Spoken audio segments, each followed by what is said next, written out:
Dito sa Tondo namin sila natagpuan. Hindi ako mo. Ang 27 anyos na si Shirley's o Liz at ang 18 anyos na si Kelvin. Pareho silang may Down syndrome. Isang genetic disorder ang Down syndrome kung saan sobra ang chromosome sa katawan kaya nagkakaroon ng delay sa physical at intellectual growth ng meron nito.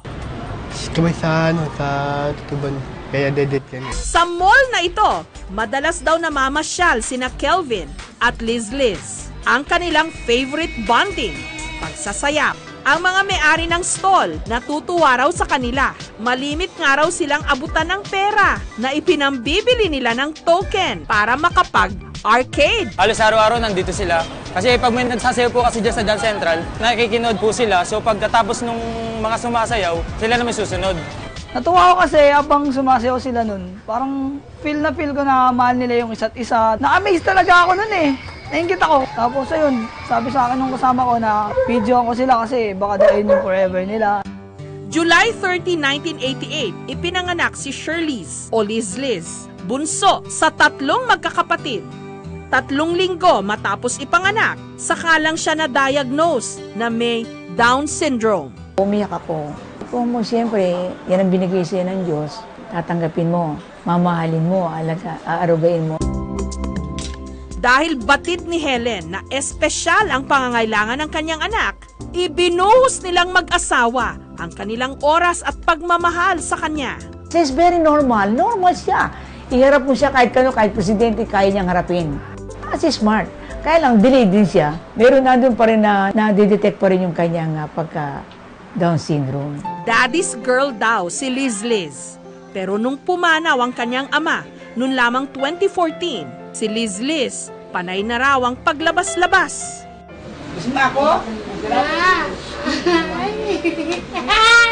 Bantay sarado man daw, makailang ulit na itong nawala.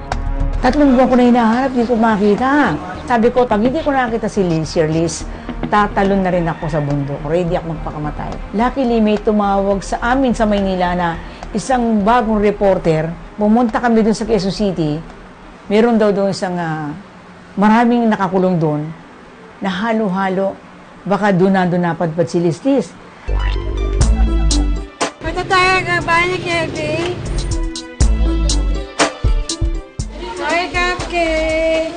Katulad ni Liz, ipinanganak ding may Down syndrome si Kelvin. Nung una, hirap daw ang kanyang pamilya na tanggapin ang kanyang kondisyon, lalo't meron din siyang butas sa puso. Siyempre po, malungkot. Di ko naman po akalain na ganun mangyayari.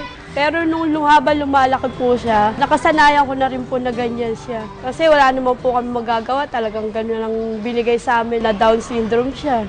Hiwalay na ang mga magulang ni Kelvin. Kaya ang nag-alaga raw sa kanya mula pagkabata, ang kanyang lola Marilyn. Hindi ko po ikinakaya yung apo ko, mahal na mahal ko siya. Talagang ang alaga ko sa batang yan, sa pula ipinananak ng mama niya yan, ako nang nag-alaga dyan. Igot mo, baby. Ikembot mo, Liz. Ikembot mo, Kelvin.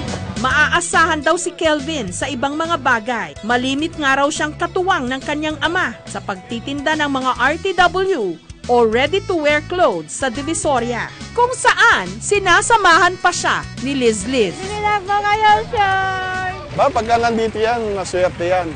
Bumibenta ako kahit paano. 3 taong naging magkaklase sa SPED, sina Liz at Kelvin.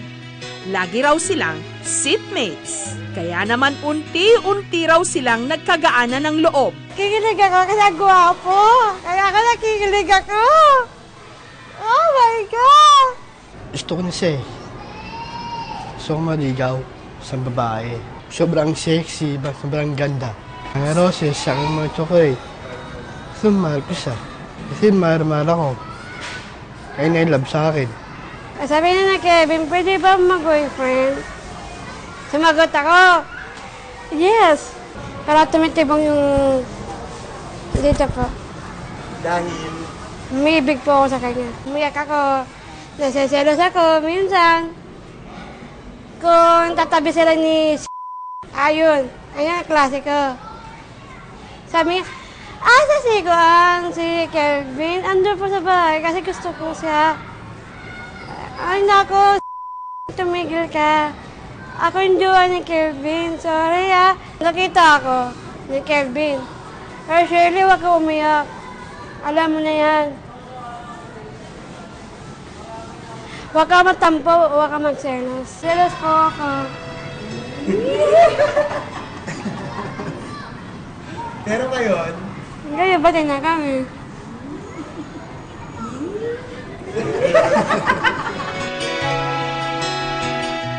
Ang kanilang 3 buwan na ngayong espesyal na pagtitinginan, suportado naman daw ng kanilang mga magulang. I love you. love you. Simulang araw nung naging nobyo ni Liz si Kelvin, nabawasan ang pag-alis-alis nito nang hindi nagpapaalam. Gayunpaman, hindi pa rin daw nila maiwasang mangamba ngayong umiibig ang kanilang mga anak. Pinapayo ko sa kanila yung mga hindi dapat gawin ng isang mag-boyfriend, mag-girlfriend. Di baling ganyan lang sila, yung nag-uusap, o kaya nagkakantahan, nagsasayaw. Kasi iba yung sitwasyon nila sa mga ibang mag-boyfriend, girlfriend. Para silang mga isip bata pa, kumbaga. Natutuwa naman ako. Pero pag mag-asawa, hindi ko na alam kung ano saan maligay anak mo.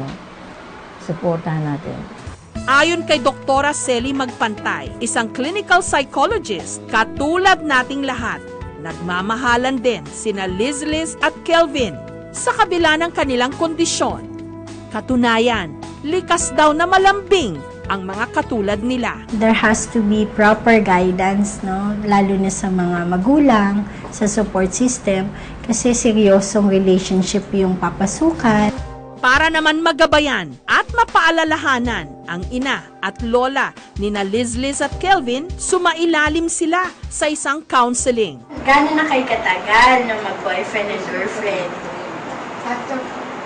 3 months. Ay sinasupportive kayo. Siyempre po, on part of that, alam natin na may limitasyon sila in terms of social maturity, lalo na po yung physical needs, no? Para din pong bata, kailangan din po ng tamang protection. May guidance pa rin tayo. Hindi nila kaya yan, pero we are here. Kung anong gusto niya, nandun kami. Pwede rin nga silang ganyan, boyfriend, pero yung talagang hindi siguro. Wala akong cellphone. Paano kami mag-usap ni Kelvin? Kaya, meron kaming munting regalo para sa kanila. Thank you po, Ito po si... Wow! Ito. Wow! Nakikilig ako eh.